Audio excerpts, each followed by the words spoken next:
ఆంధ్రప్రదేశ్ రాజధాని అమరావతి అంటూ రాజ్యసభలో ప్రవేశపెట్టిన బిల్లుకు సభ ఆమోదం తెలపడంపై మంత్రి నారా లోకేష్ స్పందించారు. ఢిల్లీ వేదికగా తన సంతోషాన్ని వ్యక్తం చేశారు.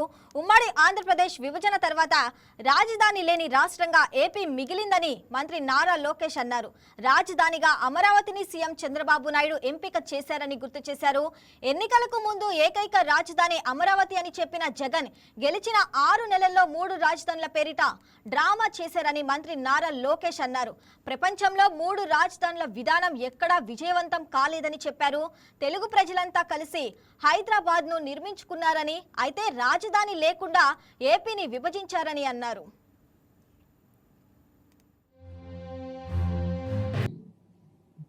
ఈరోజు ఆంధ్ర రాష్ట్రంలో 5 కోట్ల ఆంధ్రులు గెలిచిన రోజు, అమరావతి రైతులు గెలిచిన రోజు, అమరావతిలో ఉన్న మహిళలు గెలిచిన రోజు. మీ అందరికి తెలుసు, ఆంధ్రులు అనేక ఇబ్బందులు ఎదుర్కొన్నారు. ముందల మనందరం మెడ్రాస్ స్టేట్లో మెడ్రాస్ రాజధానిగా ఉన్నాం. దాని తర్వాత పొట్టి శ్రీరాములు గారు చేసిన 58 రోజుల దీక్ష ప్రాణత్యాగం వల్ల భాష ప్రయుక్త రాష్ట్రాలు ఏర్పడినాయి. దాంట్లో ఆంధ్ర రాష్ట్రం ఏర్పడింది.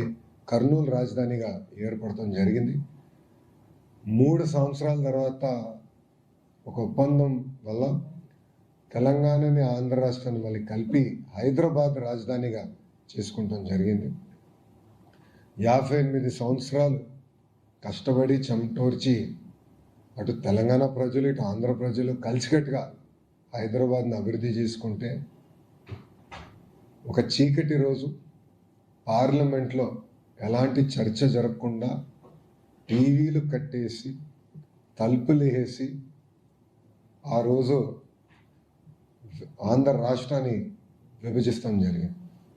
ఆనాడు చాలా స్పష్టంగా గౌరవ ముఖ్యమంత్రి చంద్రబాబు నాయుడు గారు ఆనాడు ప్రతిపక్ష నేతగా ఉన్నప్పుడు 2 ప్రాంతాలకి మీరు న్యాయం చేయాలి, న్యాయం చేసి ముందరికెళ్ళండి, లేదంటే విభజన వల్ల ఒక ప్రాంతానికి అడ్వాంటేజ్ వచ్చినా ఇంకో ప్రాంతం చాలా తీవ్రంగా నష్టపోతుందని చెప్తాం జరిగింది.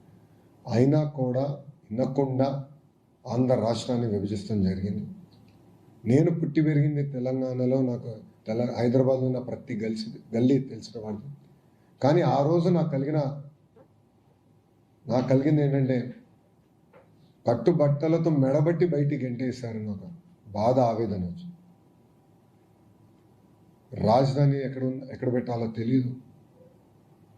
కూర్చున్నాక ఒక సెక్రటేరియట్లో మన సెక్రటరీలు కూర్చున్నాక ప్లేస్ లేదు, అసెంబ్లీ సమావేశాలు వేసుకోవడానికి ప్లేస్ లేదు, హైకోర్టు లేదు. 10 సంవత్సరాలు హైదరాబాద్ మీ రాజధాని, దాని తర్వాత మీరు దారి మీరు ఎత్తుక్కోండి అని సింపుల్గా చెప్పేశాను. విభజన ఎంత దారుణంగా జరిగిందంటే షెడ్యూల్ 9, షెడ్యూల్ 10 సంస్థలు ఇప్పటికీ అటు తెలంగాణ రాష్ట్రం కానివ్వండి ఇటు ఆంధ్ర రాష్ట్రం తేల్చుకునే పరిస్థితి లేకుండా పోయింది. అంటే అశాస్త్రీయంగా జరిగిన విభజన వల్ల ఆ ఇబ్బందులు ఇప్పుడు కూడా తెలుగు